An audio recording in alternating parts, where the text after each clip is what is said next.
Today we travel to the beautiful townland of Orabeg, to the home of Jim and Mary Mellor. Jim, who along with Helen Ferguson is the president of BelcooGAATV GAA Club.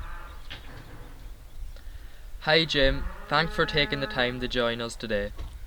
I know that you have a long association with the BelcooGAATVs and its committees. How and when did it all start? Well, it all started when I was about 13, was the first time I went to a BelcooGAATV's match. At that time we were just called Belcoo, and then at a later date they added in O'Rahilly's to it because every club had to have an Irish name to their team.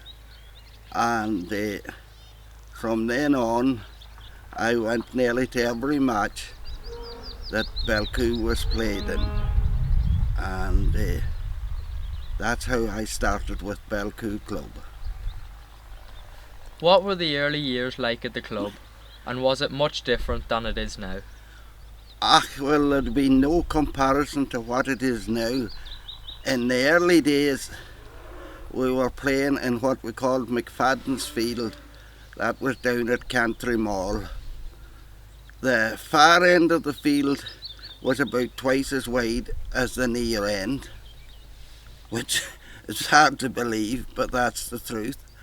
And the matches were home matches were all played there. Now there was no dressing room. The boys changed behind a tree or a rose bush, and now of course they have dressing rooms and they have every facility. So that's a big change. You must have seen a lot of games over the years, a lot of great wins and some losses too. Which games stand out the most for you and why? Well, the one game that stands out for me, because we won it, and at the same time it was a kind of a game that having won it you were kind of disappointed, because we were in the league with Enniskillen Gaels, and Enniskillen Gaels won every match in the league.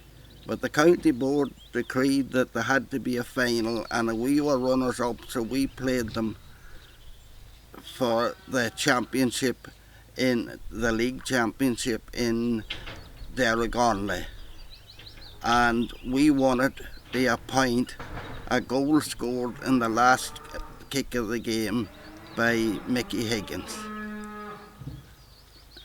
A lot of men and women have played GAA sports in Belcoo over the years, and you would have seen some great talents pass through. Looking back on all of them, who impressed you the most? Well, at the start, the outstanding player was John Maguire, God rest him. He later went and played with St John's in Belfast because there was no work around Belcoo and a lot of the fellas had to go away. And at that time it wasn't like now, there was no plenty of cars to bring them home or that.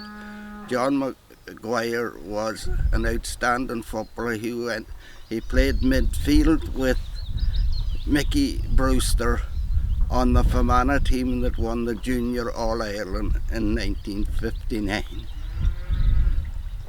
And then of course the next one that came along that was really outstanding was Eamon McPartlin. Eamon was a brilliant footballer who could nearly play anywhere. And then in the latter years the man that was outstanding was Stephen Maguire. Those three were outstanding footballers. But there was many more footballers that gave great service to Belcoo. For example, John McGowan of Mullockdown,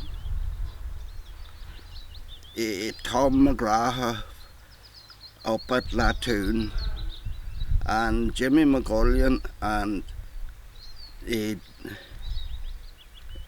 there was another two men with Tommy McLaughlin and one of the Jerry Maguire.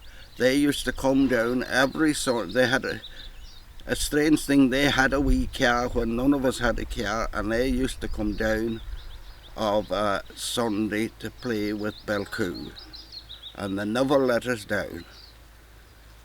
And of course there was other lot of great footballers and the club as well as that. The likes of Morris Ferguson was outstanding, and then you had the Green Boy, all the Green Boys from Black Lion, and of course Colin Maguire, who was captain of the Belcoo club for a number of years.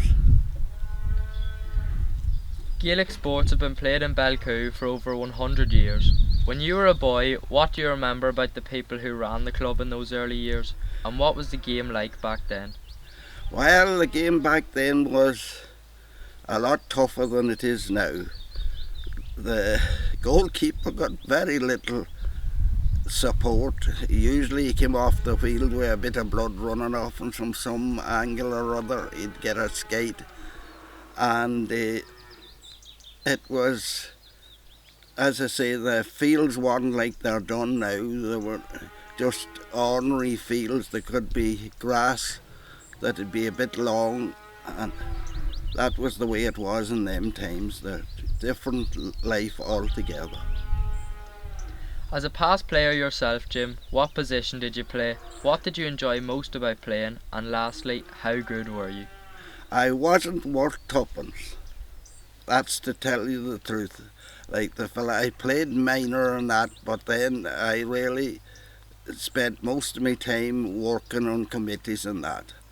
But as a footballer, I didn't move my left foot from my right foot, and that's to be honest.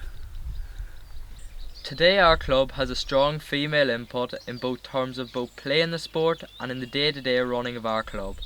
In the past, were there opportunities for girls to get involved with the GAA, and if so, in what way? Well, way back, it'd be, oh God, I'm talking back over 30 years. They had a camogie team, a great camogie team, done very well. There was the likes of players on it, was the likes of Marion Higgins and Teresa Higgins and oh God, I can't remember them all. Like the hell, my old memory's not that good, but they had a tremendous team at that, and a fierce spirit.